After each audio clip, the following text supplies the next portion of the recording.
Pemirsa, kita masih ngobrol tentang si boros dan si irit dalam keluarga.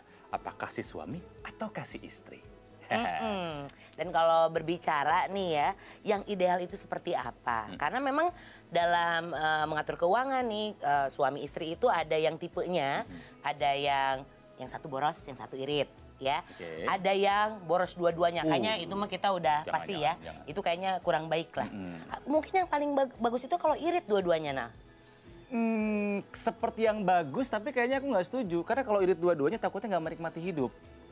Uang mampu nih beli AC, tapi kan, aduh irit ya, takutnya jadi pelit nih. Kipas angin aja, pas mau beli kipas angin, jangan, buka jendela aja. Ngerti nggak? Iya. Irit, tapi takutnya malah jadi pelit, nggak menikmati hidup. Iya. Ke Jepang liburan, ayo, wah pesawat mahal, oke jalan kaki. Tuh kapan nyampenya? Misalnya ekstrimnya seperti itu, gitu hidup. loh. Makanya kan harusnya kita tanya nih sama Pak Rudi Munardi di sini. Ya, beliau ini adalah Head of Partnership Business Manulife Indonesia. Yeay. Jadi pasangan yang bagus itu yang seperti apa, Pak? Yang seimbang, si boros iritnya, atau yang gimana tuh bagusnya tuh? Ya, harusnya seimbang ya. Jadi namanya pasangan pasti ada kelebihan kekurangan. Jadi kalau ada satu pasangan yang satu orang yang kekurangan, ya bagusnya ditutup dengan yang lain. Jadi saling mengisi lah ya, gitu. Iya, tadi Ronald soalnya irit sama irit kayaknya kurang setuju tuh Pak kalau pasangan. Tapi harus dibedakan ya, irit dengan hemat atau dengan pelit tuh, ya kan? Saya bicara hemat aja deh. Hemat itu artinya kan kita bisa memprioritaskan, kita bisa ngatur, prioritaskan mana yang merupakan kebutuhan, mana merupakan keinginan. Ya itu kalau irit pelit gitu kan juga kadang kita misalnya punya jatah misalnya untuk diberikan ke orang lain, sedekah sebenarnya dia tidak keluarkan, padahal dia bisa keluarkan gitu. Tapi kalau hemat semuanya kan sudah direncanakan, diprioritaskan, itu satu. Betul. Nah kalau bicara mengenai pasangan, nah ini menarik nih. Jangan juga dua-duanya boros gitu ya. Ya pasti Pak. Kalau mobil tuh nggak ada rem ya nanti ya. Hilaf terus kayaknya. Hilaf terus.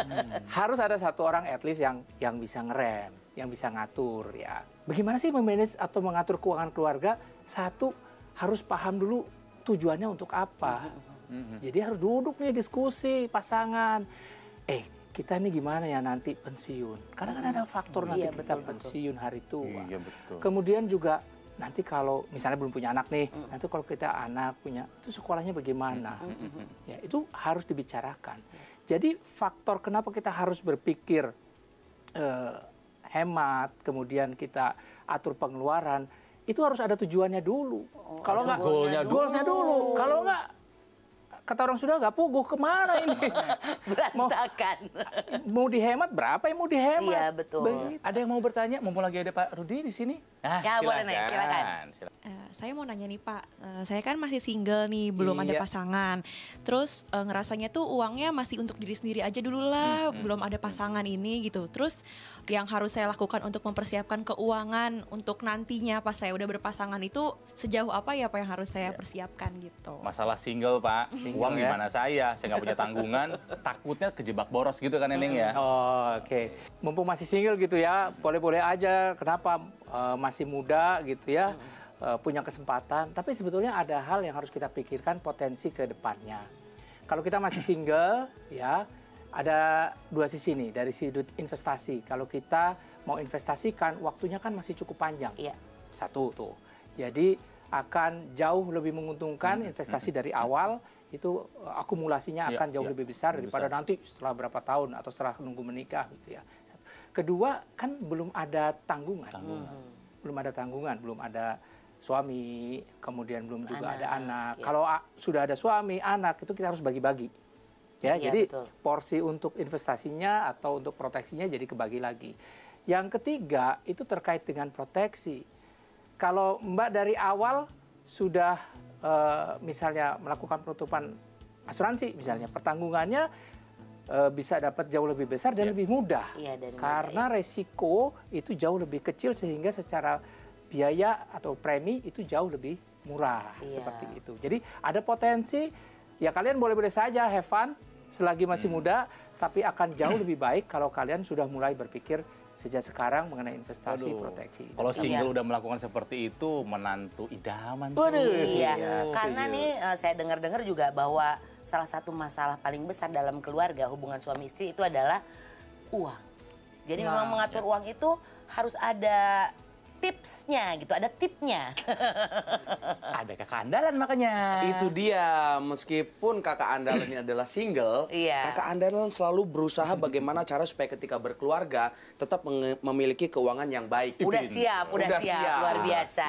Nah, berikut merupakan beberapa tips untuk cara mengatur keuangan di dalam keluarga yang benar. Yang pertama,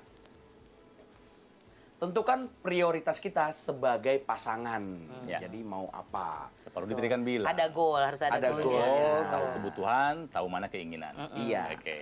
Selanjutnya, nah pasangan ini harus menyepakati siapa yang menjadi menteri keuangan di dalam keluarga. Aku sih Ibu Sri Mulyani. Waduh, Itu di negara, Rona. Ini di Iya. keluarga. Tuh, terus. Selanjutnya, nah kita ini. harus menghitung dan disiplin terhadap pengeluaran yang rutin seperti Aonal tadi. Iya Nggak nih. disiplin itu udah ada posisi tapi nggak disiplin. Disiplin itu ada hal yang paling penting untuk disepakati bersama. Disiplin adalah kunci, ya. Iya, Betul. Ada lagi selanjutnya adalah kita harus menentukan batas atas pengeluaran kita. Jadi disepakati secara bersama-sama, pokoknya kita spend uang untuk kegiatan A maksimal sekian. Pintar. Iya. Dan selanjutnya, ini yang jangan lupa, ini yang banyak sekali kita anggap Kelewatan ya? enteng. Anggap enteng, nanti juga ingat. Kita harus catat semua pengeluaran kita. Oke. Gitu. Gitu. Itu adalah tipsnya bagaimana cara mengatur keuangan di dalam keluarga. Ini Luar Menteri biasa. Keuangan gimana gitu nggak? Enggak dong. Habis suka bingung gitu ya. Kan sama suami tuh pengennya suka kesel kalau misalnya dia lagi boros ya. Tapi kalau mau negur takutnya dianggapnya nggak cinta. Waduh. Tapi kalau misalkan masalah kayak gitu, kakak andalan pernah melihat sebuah artikel. Sebuah artikel bahwasannya ketika kita awal bekerja itu boleh boros. Masa sih? Jadi boros itu ada waktu-waktunya boleh. Waktu awal bekerja, lagi kita senang-senangnya punya uang awal, itu boleh boros. Masa ada yang ngomong gitu kan? Ada. Kalau nggak percaya, kakak andalan udah tahu, Teh Tika pasti nggak percaya nih. Ya, kok ada orang yang bilang boleh boros ya? Boleh. Ini dia, ada seorang psikolog temennya Iya. kakak andalan. Weh. Ibu Vera. Mbak Vera, Tapi ngeri, boros. Pasti salah baca. Vera, apa kabar? Mbak Vera ini bukan hanya di Duit, kalau kita siaran juga narsum kita. Kalau soal Soal keluarga, pastinya oh. Mbak Vera Uli nih. Yang membahagiakan pagi saya mereka berdua. Sebentar, aku kok nggak yakin Mbak Vera pernah nulis artikel kayak begitu. Bener. Mungkin maksudnya begini, bahwa di usia 20-an, ketika seseorang mulai pertama kali bekerja dan dapatkan penghasilan sendiri, tapi masih nebeng sama orang tua, rumah masih nebeng, kendaraan masih nebeng, isi bensin mah gitu kan. Ada momen-momen yang disebut dengan momen perayaan kebebasan. Makanya umumnya di usia 20-an tersebut mereka pada boros. Iya, Jadi menjelaskan apa yang menjadikan umur 20-an biasanya orang suka boros. Tadi perayaan kebebasan iya gitu karena mereka belum paham bahwa ternyata ada kebutuhan-kebutuhan mulai nanti dari paling dasar sampai tuh. paling atas yang mesti dipenuhi bertahap meskipun dia single. Nah, sebebas apakah ya yang bisa dilakukan oleh para pekerja-pekerja pemula? Jangan kemana-mana, tetap di Duit.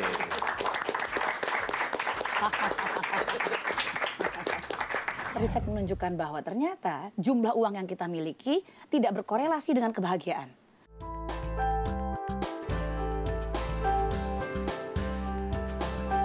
Dipersembahkan oleh